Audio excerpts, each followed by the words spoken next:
ശ്രീകൃഷ്ണൻ കാരാഗ്രഹത്തിൽ ജനിച്ചപ്പോൾ വസുദേവർക്കും ദേവകിക്കും മഹാവിഷ്ണു രൂപത്തിൽ ദർശനം നൽകി. ഭഗവാൻ തന്റെ മാതാപിതാക്കളോട് പറഞ്ഞു, കഴിഞ്ഞ 2 ജന്മങ്ങളിലും ഞാൻ നിങ്ങളുടെ മകനായി ജനിച്ചിരുന്നു. എന്നാൽ നിങ്ങൾക്ക് മുക്തി ലഭിച്ചില്ല. കാരണം നിങ്ങൾ എന്നെ ഒരു മകനായി കണ്ട് എന്നോട് ആസക്തരായിരുന്നു.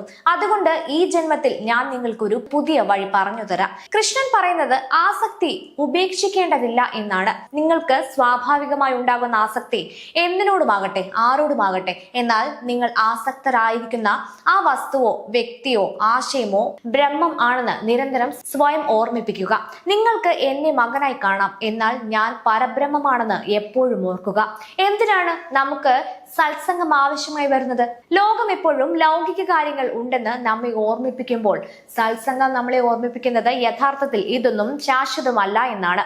നിരന്തരം ഇത് കേൾക്കുകയും ചിന്തിക്കുകയും ചെയ്യുമ്പോൾ ആ അറിവ് ഒരു മരുന്ന് പോലെ പ്രവർത്തിക്കുകയും ലൗകിക ദൃശ്യങ്ങൾ നിങ്ങളുടെ മേലുള്ള സ്വാധീനം നഷ്ടപ്പെടുത്തുകയും ചെയ്യും.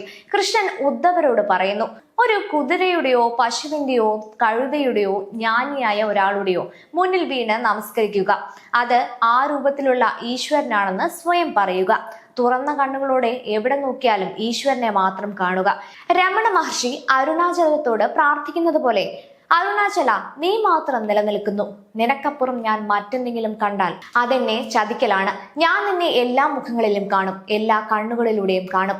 ഓരോ ശരീരത്തെയും നിന്റെ കോവിലായി ഞാൻ കാണും. നിങ്ങൾ അന്വേഷിക്കുന്നത് ലോകത്തിലെ പല വസ്തുക്കളിലൊന്നല്ല, മറിച്ച് അത് ഏറ്റവും വലിയ നിധിയാണ്. ആ നിധിയെക്കുറിച്ച് ബോധ്യമുണ്ടാകുമ്പോൾ മറ്റ് ലൗകിക കാര്യങ്ങൾ നിങ്ങളെ അലട്ടുകയില്ല.